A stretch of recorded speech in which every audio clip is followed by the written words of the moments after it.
Hi guys, today I'm going to show you how you can have a better stream quality here on Discord.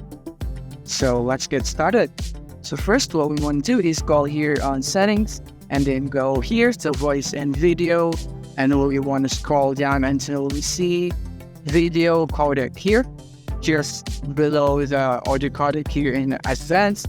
Then what you want to do is disable this open HD 640 codec, because usually or by default this is enabled like this, but you want to disable this because this makes your computer work more for it, because as you can see it uses your GPU for something.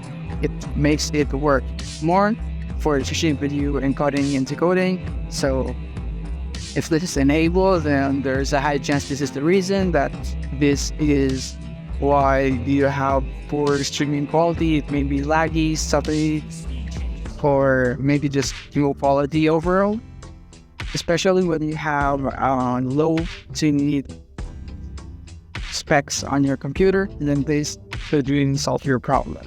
That's it, guys.